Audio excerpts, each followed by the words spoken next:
Good morning and welcome to episode 13, which is unlucky for some, but will be lucky for one of you because today I'm drawing the giveaway prize.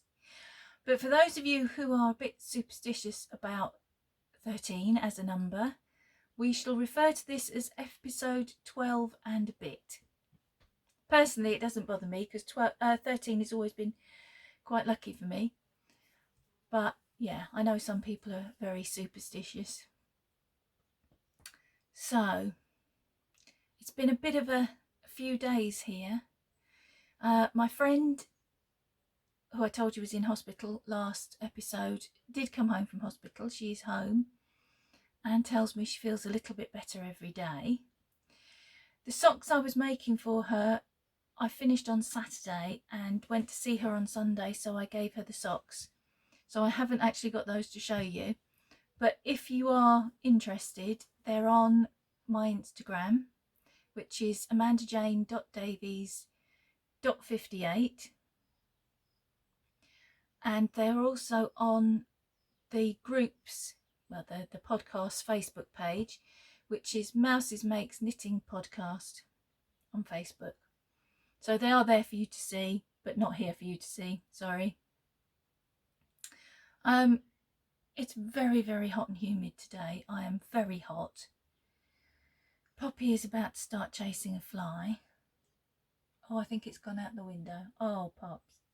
She's here. She seems to think she has some kind of guest starring spot now. She has to join us every week and sit amongst all the things that I've got ready to show you, which is a little bit inconvenient, but never mind. We've had some absolutely appalling weather. Monday we had torrential rain. We had about 3-4 hours of torrential rain. Someone measured it and it was falling at the rate of around 2 inches every 40 minutes, which is quite unprecedented here. I know from some of the places you might be watching this that's not unusual, but here it really is.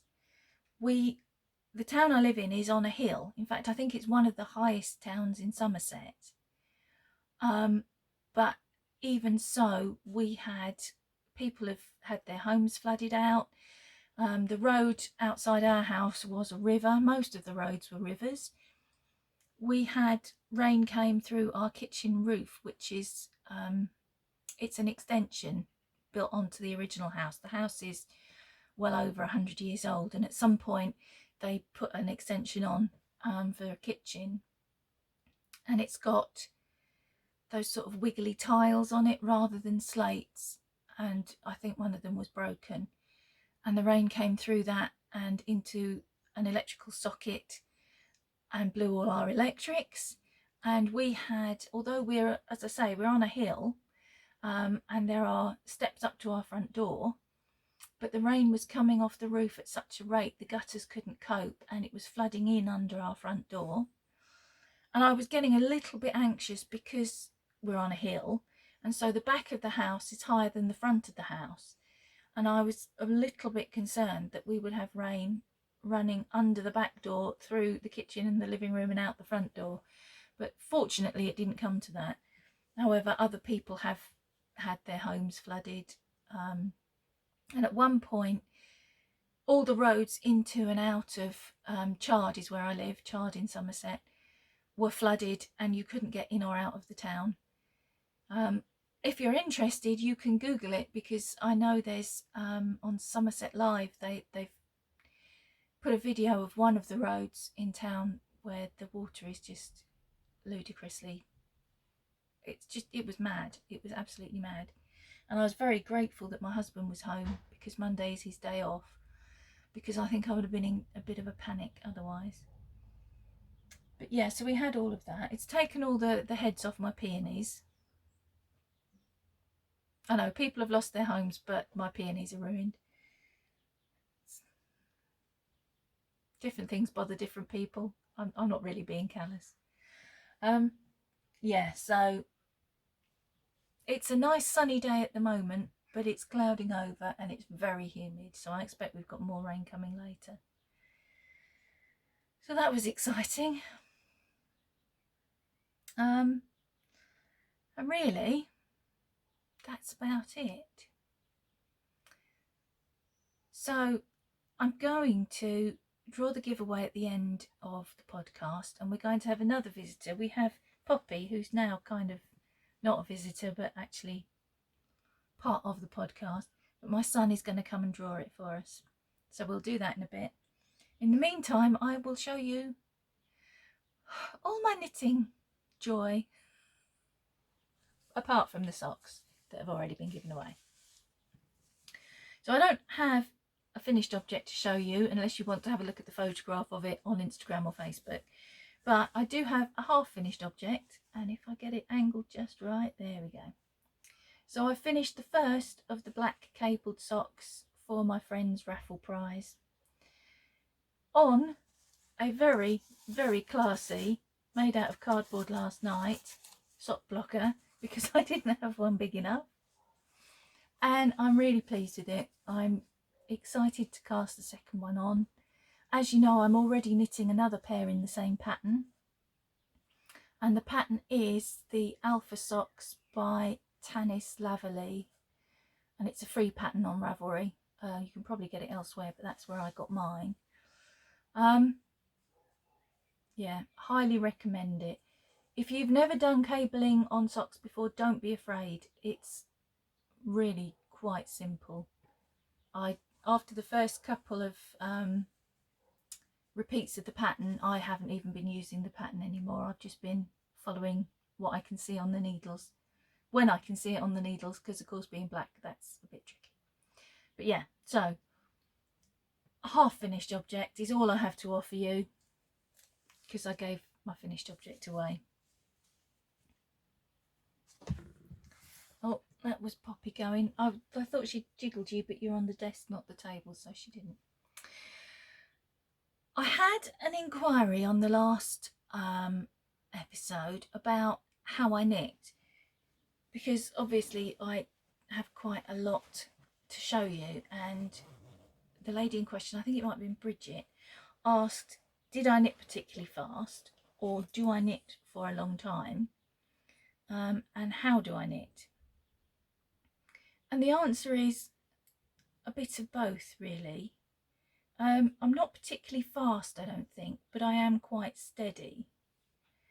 And I do knit for a lot of time every day, because I mentioned before that I'm not very well. I have an autoimmune disease called, wait for it, crescentic immunoglobulin A nephropathy. Even I can't say it. And it's fairly rare. If any of you have got it or know someone who's got it, let me know, because I don't know anyone else other than on the group that I belong to who's got it. And essentially what it does is your body produces too much of this particular immunoglobulin, which the job of it really is to fight infection, but it goes a bit nuts and produces too much, and what it produces is mutated. So in a nutshell, it bungs up your kidneys. It kills off your kidneys. So I have a degree of kidney failure, which varies from livable with to not feeling very well, essentially. I've lost pretty much most of my right kidney. Is now scar tissue, because what happens is the little filters in your kidney get blocked up by this immunoglobulin. They get blocked up, and then they become inflamed, and then they turn into scar tissue. So I've lost most of my right kidney and about 60% of my left kidney, as far as we know. The right kidney was diagnosed via ultrasound, and the left one they did a biopsy, which was very unpleasant. And they keep muttering about doing another one, and well, they'll have to catch me first. Let's just put it that way. So I can't work, mainly because at the moment I'm not well enough, but also with flaming COVID, because this is a problem caused by my immune system, I've had my immune system shut right down, and in fact one point most of last year it was shut off completely. So I'm very delicate, and I can catch things very easily, and if I do catch them I get a lot poorlier than I would have done a few years ago because I didn't have this. So I don't work, but most of the time mentally I'm quite switched on. Part of the problem with I don't know if it's with kidney failure in particular, because I don't have experience of that, but particularly with what I have, is that because your kidneys aren't doing their job, you get a build-up of toxins and of proteins. The proteins make me very weak, so my muscles are very weak, and I get tendinitis caused by a build-up of proteins in pretty much all my joints, which is very painful. My kidneys are at the moment causing my body to digest my larger muscles, so my thigh muscles, my glutes, my butt muscles, even sort of my upper arms. They're weakening because my body is digesting them rather than the fat, which I've provided with plenty of, but no, it's doing that. And the other thing is that I get a build-up of toxins in my brain sometimes, so I get a little bit forgetful, and I'm inclined to ask my husband the same question 3 or 4 times, which I understand is a little irritating because my mum had dementia, so I'm familiar with being on the receiving end of that. But yeah, usually a good rest and plenty of water, and it sorts itself out after a few days. So it sounds really horrendous, and I don't want to make light of it. At times it has been. A couple of times last year I really thought I was dying, and I wasn't alone in that. But generally at the moment I'm kind of ticking along okay. Though I am seeing my consultant next week, and he might tell me differently. But yeah, I'll let you know about that in a couple of weeks. But yeah, so I have a lot of time to knit is basically where I was going with that. And I'm not really up to doing much of anything else. On a good day I can manage some housework and maybe a bit of weeding in the garden. But shopping's out because I'm not really strong enough for lifting the bags, and I was extremely clinically vulnerable while we were in lockdown. And when we came out of lockdown, because of my condition, I was advised that whilst I didn't have to shield, i.e. not see anybody I didn't live with and stay 2 meters away from everyone I did live with, I should at least be careful. So avoid crowded places, avoid mixing with people indoors, all the things that everybody else was doing a couple of steps back, I still have to carry on doing because I'm vulnerable, and because COVID, whilst it's a respiratory infection essentially, one of the things it goes for is your kidneys. So if I were to catch it, it would probably polish my kidneys off, and then I would need transplant.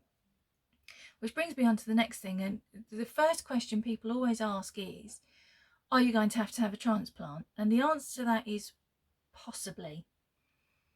Not at the moment, and where I live, you don't get a transplant, or you don't go onto the transplant list until you've been on dialysis for 6 months and stable on dialysis. So you have to be well on dialysis for 6 months before they'll put you on the transplant list.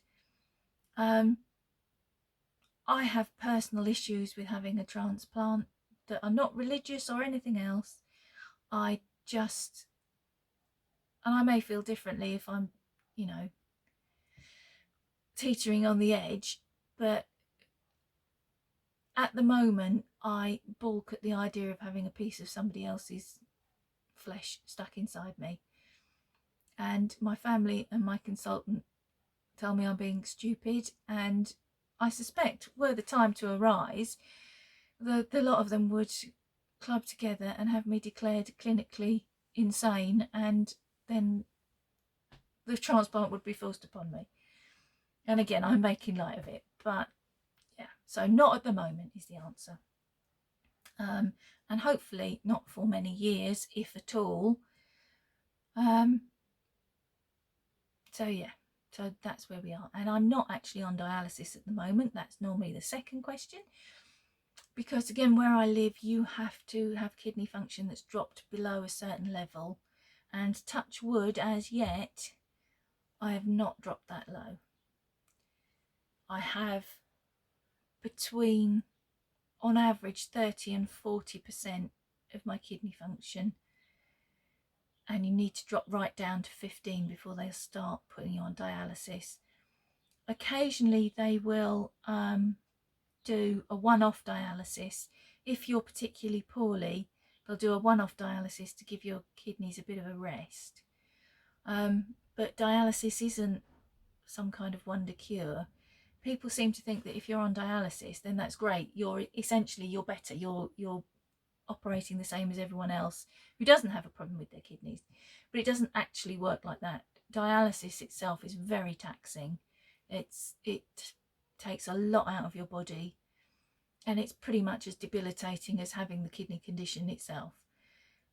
It's just that it's taking the toxins out of your body that your kidneys are neglecting to do. So, touch wood, won't be on dialysis for quite some time. Touch wood, won't need a transplant for a very long time, if at all. So that's that, and the reason why I have lots of time to knit.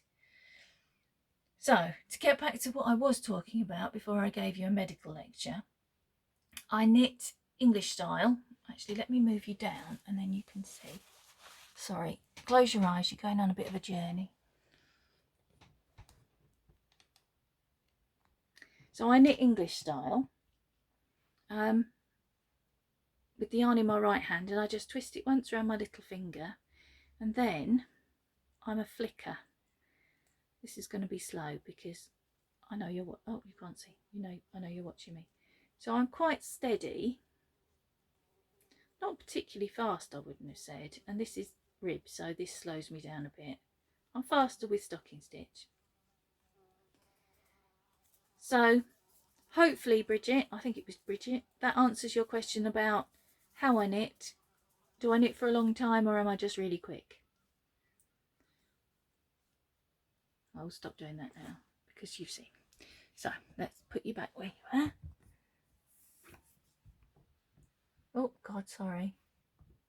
I'm going to make you really ill today, aren't I? Moving you about and jiggling you backwards and forwards, and you're still not quite straight. Hang on. There we go. So that's how I knit and how long I knit for. The answer is as long as I possibly can. The next thing I was going to talk to you about are my whips. There's been another small calamity.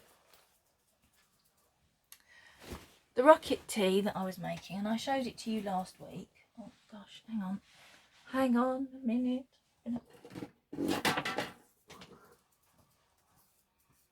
It's just going to be one of those days. The fly is back, things are falling down, and I'm not editing this out because I don't know how. Rocket tea that I showed you last week, I got on quite well with. I've done quite a bit more than you saw. I've not put it on its hanger, but I think when you saw it, I'd done that much, maybe less, and I've done all of this now. And I said that the pattern tells you to put these little eyelet holes down the what would be the side seams, because you're knitting in the round, so there's no side seam, and I wasn't going to do that. And then I thought perhaps I will do that, but I didn't think perhaps I will do that until I'd gone down it quite a long way. Well, not a long way, but a bit, so that far. So I started putting in the eyelets, and I told myself I could live with it, and you know what, I can't live with it. So I'm going to pull it back down to where it's divided for the armholes and redo it with the eyelets, because not only can I not live with it, but it turns out I've been doing the eyelets wrongly. I've not been doing them the way they are supposed to be done in the pattern. It's a central double decrease. So what I've been doing is slipping one, knitting two together, passing the slip stitch over. That's not what the pattern tells you to do, and so it's coming out all knobbly, and it shouldn't do. So I'm going to redo it because I'm never going to be happy with it.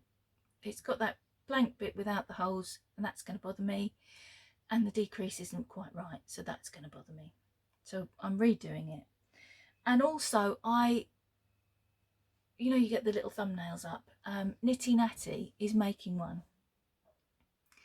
and she's putting in some A-line shaping, and I thought, oh, I'll do that. So yeah, I'm going to pull it back to the armholes, have another go.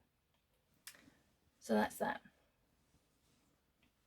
Last week as well, as I said, I'm thinking of casting on another sweater. Which should I do, this one or this one?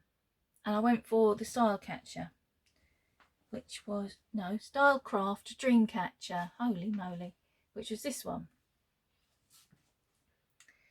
And I did a fair bit of it. It's got a lace panel up the centre, and I looked at it and I thought, I don't like that. So I pulled it down.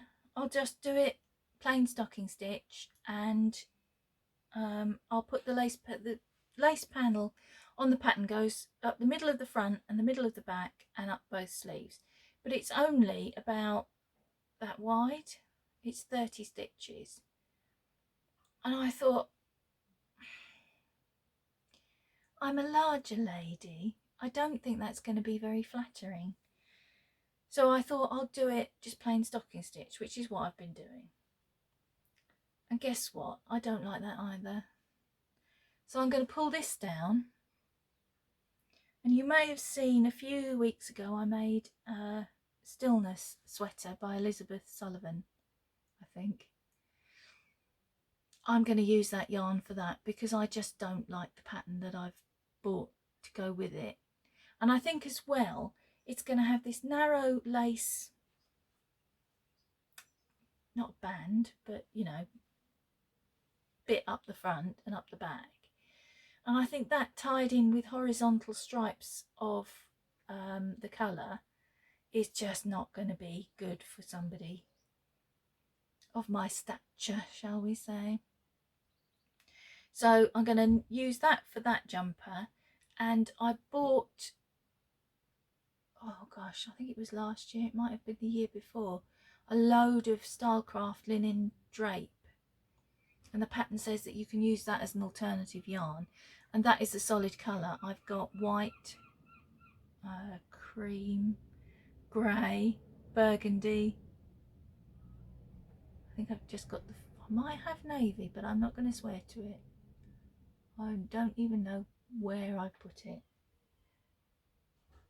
But yeah, so I'll knit it in one of those, I think. Because, and I might even make the light lace panel, that's the word I was looking for, panel, wider. I'll see. I'll have a play around with it when I come to do it. But yeah, I don't think that yarn is going to do that. So I'll do the Stillness jumper, which came out really nicely eventually in the self-striping yarn before. So I think that will suit it. So whip wise, apart from socks, and I'm not going to show you all my socks because you've seen a lot of them in the last couple of weeks. Whip wise, I've not been doing terribly well. Everything's getting pulled down. It does free me up though for a knit along. Amanda from Little Lycac Yarns is, and it starts tomorrow, is doing a Christmas in July knit along. And I do like a nice knit along. And I really sort of like signing myself up for 2 for July. So you can knit anything Christmassy. any garment, I think toys, decorations, whatever, I think you can crochet. If you're interested, have a look at her latest podcast. Might be episode 5, not sure. Or check her out on Instagram, where she is Little Lycac Yarns. I have decided to do, and this is from my not very short list, which I'm going to update you with later. I've decided to do this, which is Celosius, I think is how you say it, by Jen Steingas. And I'm going to do it in red with the not embellishment, gosh, here I go again, the pattern, the colour work, I'm going to do in a white yarn with a sparkle, because I thought that would be quite Christmassy. And the pattern has the option for these short sleeves, or you can do long sleeves, and I've got enough yarn to do long sleeves, but I haven't made my mind up yet whether I do it with long or short. You don't have to finish it within July, so I'll just get as far as I can with it and then just carry on and finish it before Christmas. So that's an upcoming whip. And also tomorrow, Kathy from Whatnot, she has her Friends Are Like Flowers shawl knit along starts, and that runs through July and August, and I've been waiting to do that since I got the pattern weeks and weeks ago.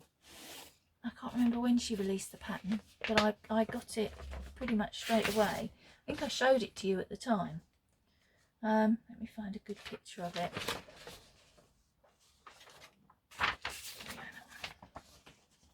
So that is, oh gosh, again I can't see whether you can see or not.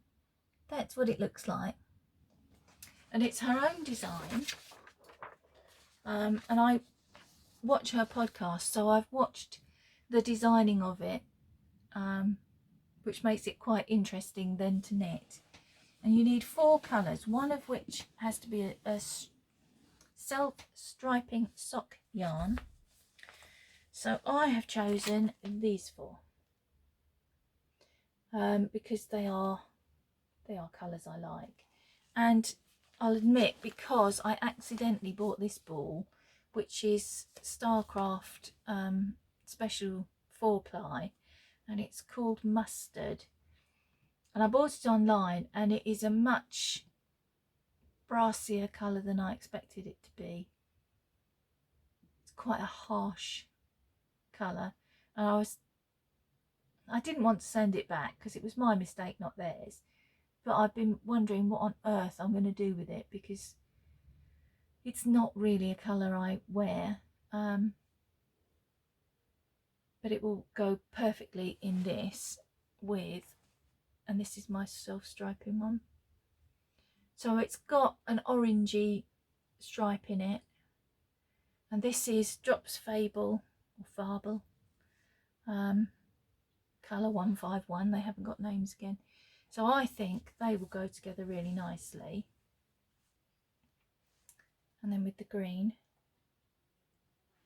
and then the cream just as a filler really. So that I'm casting on tomorrow as well. Tomorrow's going to be an exciting cast on day, although I might cast on the Celosius tonight, because you are allowed to enter something that's already been cast on. So I might do that tonight, get a bit of a head start.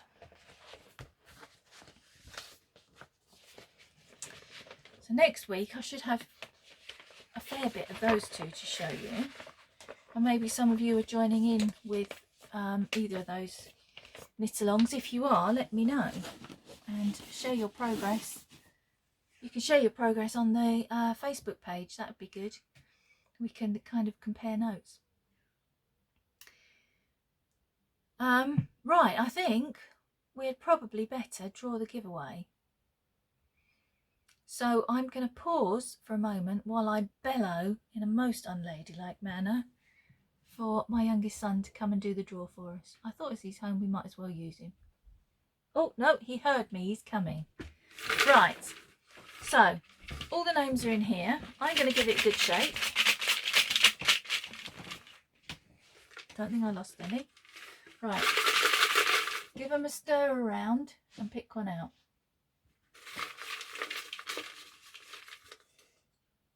Oh, two, I think. Number 9, Jenny Dawson. It's not number 9, it's podcast. It's episode 9. Oh. Right, I don't know if you heard that, but the winner is Jenny Dawson, who commented on episode 9. So Jenny, that will be on its way to you as soon as you contact me. I will put my email address below, but it's essentially mousesmakes@gmail.com. Let me know your address and I will get that off to you in the next couple of days. Well, assuming you let me know. I will get... I've tied myself in a knot again. I will get it off to you a couple of days after you let me know your address. That makes better sense, doesn't it? Okay, so congratulations, Jenny Dawson. Very sorry, everybody else. There we go. Thank you, Ewan. Your services are no longer required. He has retreated back to his bedroom. So the only thing that left for me to do is to give you a bit of an update on my not very short shortlist. I now have only 2 pairs of socks left on it, which is pretty good. I think I had 4 to begin with. No, 3. I've done 1. That's not as good as I thought it was then. There are still 13 sweaters on there. So I think I may have added some that I had previously taken off. And 8 shawls. Because I know I've added some. Because I added this one. Because it didn't exist when I wrote the not very short shortlist. So that is still 23 things on my not very short shortlist. And I'm going to try now, as I work my way through it, not to keep adding things to make up for the ones that I've worked and taken off. Because that's not how it's supposed to work, is it, really? And it's not helped by the fact that my eldest son, I don't know if you remember, he presented me with a ball of wool that he had ordered online and said, could you knit me a pair of socks? And he rang me on Monday and said, I've ordered a pattern for a shawl collared cardigan and some wool to make it. Now, he doesn't knit, so I assume this means for me to make it. And I was right, it is for me to make it. He's bought, he tells me, 400 grams of Aran yarn to make this cardigan. I'm hoping that it's 4 balls of what it's possibly 200 grams, because 400 grams of Aran doesn't seem like an awful lot of yarn to make a medium-sized man's cardigan. He's got a 44-inch chest. And I haven't seen the pattern. He tells me that's how much the pattern said to order, so I have to trust both him and the pattern to have got this right. So possibly that will have arrived by next week and I can show you that. In the meantime, I await it with a mixture of anticipation and apprehension, quite frankly. And it better not be beige again. Because the sock wool he got was beige, and it took me about 5 weeks to knit those socks that I normally do in, well, my friend's socks I did in about 3 days. Because they were just so boring. Vanilla socks in beige. Boring. Very boring. Knowing him and his preferences for colours, I expect it to be either grey or navy or a burgundy colour. But he could throw me a curveball, I don't know. So, yeah, we'll see. You may be introduced to that next week as well. So essentially, that's everything for this week. Jenny Dawson, please get in touch and let me know your address. If I don't hear from you within the next couple of weeks, I will draw again and we'll find somebody else. Because I don't know if you're a regular viewer or if you just happen to catch the podcast. So that's it for today. Thank you very much for joining me. Thank you to all the new subscribers. I keep meaning to say this and forgetting. Last time I looked, we were up to 233, which is really quite amazing. So thank you all very much. Apologies for the disasters, the medical lecture, and the interruptions of cats. And I will see you next week, all things being equal, with some new cast-ons, possibly 3 of them. We'll have to see. In the meantime, stay safe and I'll see you next week.